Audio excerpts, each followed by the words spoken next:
Actually, there's special rules for folks under 18. Right, under 18, you can't even use a cell phone in the first place, so that's kind of taking you out of it.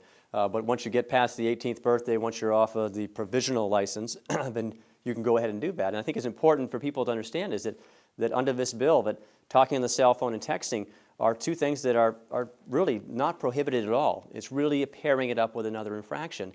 And I think we talk about there not being a real black and white rule here. It makes it difficult to enforce. And wouldn't it have been better just to say, look, don't text when you drive. I think we all can agree that's a bad idea. Just like it's a bad idea not to have excessive blood alcohol and drive. And why not just have it black and white as that? Isn't that what you all would want in the first place? Something as simple and basic, and you can say, you texted, you will get a ticket. Well, that's right. I mean, there's I think 7 or 10 states that have totally banned the use of handheld cell phones. You can still use just voice-activated ones or hands-free. And about 7 states that have just done exactly what you said, outlawed texting, period. And it's a black-letter law. You can't text while you're driving. Let me come back to something you were saying, though, Lieutenant, if I could. What are the other kinds of distractions you see or you have read about in studies? If it's not mainly the cell phone and texting, what other kinds of things are there that are distracting people that we ought to be concerned about? There's a wide range of distractions, anywhere from females putting on makeup, people fixing their hair, talking to their children, talking to passengers. One study, 38% of the people that were interviewed admitted to daydreaming to the point that they were not concentrating on the task at hand, which is driving. Some people can't drive and eat a cheeseburger because they're distracted by that. So just a whole wide range of distractions that cause people to not be able to safely operate a motor vehicle. Yeah. Tim, you agree? Or? Oh, yes, completely. I get a lot of calls, people with their dogs in their lap. It's not a crime to have a dog in your lap. I always tell them, if you want to love fufu at home. Don't do it while you're driving. They're again distracted. Your full attention should be on the road in front of you. You're not like a lizard where you've got one eye here and one eye there. You need both eyes on the road. You can't split them. We teach at the academy.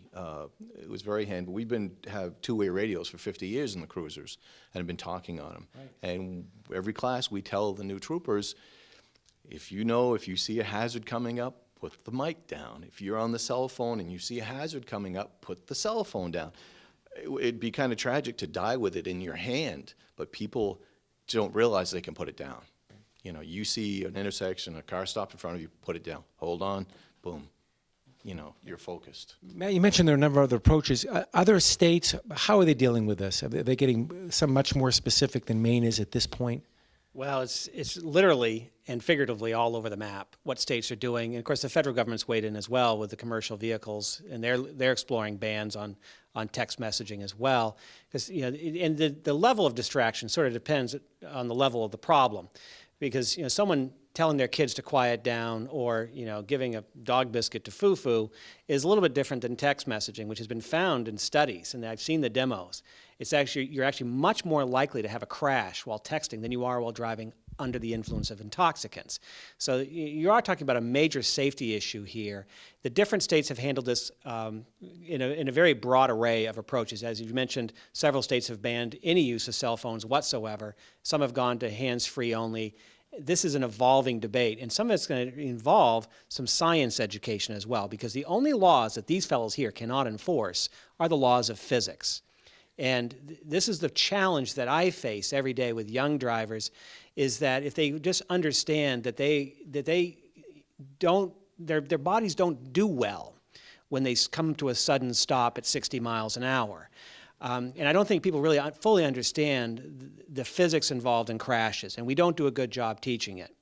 And I think that's really part of the long-term evolution of this issue, is how do people understand the physics of a motor vehicle. They're faster, they're quieter, they're better engineered than ever, and it seems like such a simple thing to drive a car down a straight road until you start factoring in all these other things. When you start daydreaming and you're distracted by the dog or you're putting on your necktie. I've seen people reading newspapers and balancing checkbooks as they drive along. It all seems very routine, and driving has become very routine. The consequences of poor behavior or distracted behavior or poor decisions are not. You made me think of my own driving education course many years ago, and I don't recall anything about, because we didn't have cell phones. I'm not sure we had telephones back then. But what's that? Yes, we did have that thing.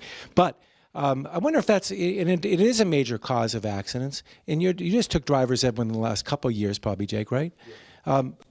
Was there talk about this in your courses about things other than operating the car, about distractions, about cell phones, about texting? Was that part of the education?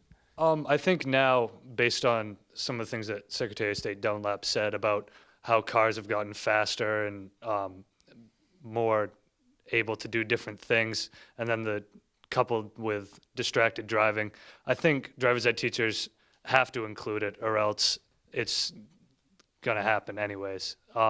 If it's not included, then the stubbornness of teens will take over, and they'll just do it until they crash or do something they're not supposed to, and it kind of hits them like, whoa, I might not do this again. But in reality, within a couple weeks, they'll probably do it again anyway. So I think the more that driver's ed teachers, parents, and even peers can hammer home that especially texting isn't a good thing while driving, it'll never hurt.